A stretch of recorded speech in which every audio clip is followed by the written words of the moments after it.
IPL fever வந்துட்டு ரணகலமாக ஆரம்பித்து விட்டது என்றே சொல்லாங்க.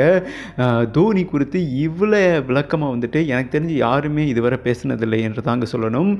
ரஹானே வந்துட்டு சென்னை வந்துட்டார், மொயின் அலி, ஜட்டு வந்துட்டாங்க, பயிற்சியாட்டம் ஜடேஜா வெளுத்தெடுத்திருக்காரு, அவருக்கு ஒரு முக்கியமான புதிய ரோல் வந்துட்டு கொடுத்துருக்காரு, மைக்கசி அது குறித்து பேசியிருக்காருங்க. அந்த வீடியோ இதற்கு முன்பு போட்டிருக்கேன், பார்க்கலனா பாருங்கள். ஒவ்வொரு மேட்ச் ப்ரெடிக்ஷனும், அதாவது ஜோதிட சிறுவன் அபிகானந்த் கணிச்ச ப்ரெடிக்ஷன் வந்துட்டு ஒவ்வொரு மேட்ச்லையும் உங்களுக்கு டெஃபினட்டாக வரும். ஓகேவா? எத்தனை பேர் அந்த ப்ரெடிக்ஷனுக்காக வெயிட் பண்ணுறீங்க கமெண்ட் பண்ணுங்க.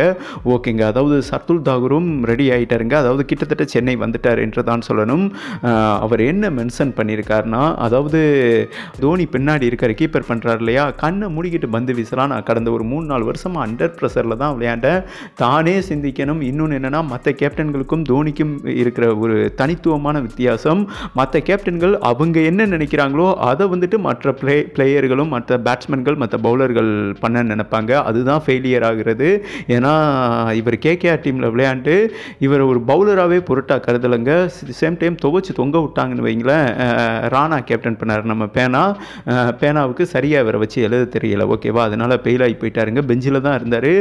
அதை நினச்சி கண் கலங்கியிருக்காரு. என்னோட திறமையை வந்துட்டு அறிய மாட்டுறாங்க மற்ற கேப்டன்கள், ஆனால் தோனிக்கும் மற்ற கேப்டன்களுக்கும் இருக்கிற வித்தியாசத்தை தெளிவாக புரிய வச்சுருக்காருங்க.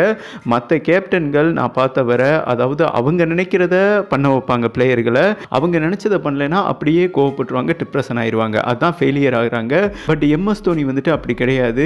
அவர் நினைக்கிறத பிளேயர்களை வச்சு பண்ண மாட்டார், பிளேயர்களுக்கு என்னென்ன வரும் அதை புரிஞ்சு அந்த திறமைக்கு ஏற்றவரை அட்ஜஸ்ட் பண்ணுவார், ஆலோசனை கொடுப்பாரு.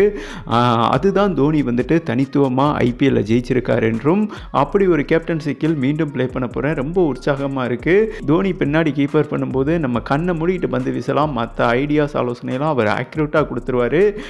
ஒரு 4 வருஷமாக அண்டர் ப்ரெஷரில் பவுலிங் வீசிக்கிட்டு இருந்தேன் களத்தில். பட் இப்போ அந்த அண்டர் ப்ரெஷர் வந்துட்டு எனக்கு இருக்காது, சுதந்திரமாக வந்துட்டு செயல்பட போகிறேன் தோனி கேப்டன்ஸில் என்று வேறு லெவலில் தோனி குறித்து எக்ஸ்பிளைன் பண்ணியிருக்காருங்க. அவர் சொன்ன ஒவ்வொரு பாயிண்ட்டும் வந்துட்டு 100% சரிதானா, என்னை பொறுத்தவரை சரின்னு நினைக்கிறேங்க. உங்களோட கருத்தையும் போட்டு விடுங்கன்னு சொல்லிட்டு வீடியோவை கம்ப்ளீட் பண்ணுறேன். ஐபிஎல் வீடியோ சப்போர்ட் பண்ணுங்கள், லைக் பண்ணுங்கள், வீடியோ அனைவருக்கும் ஷேர் பண்ணுங்கன்னு சொல்லிட்டு இந்த வீடியோவை கம்ப்ளீட் பண்ணுறேங்க.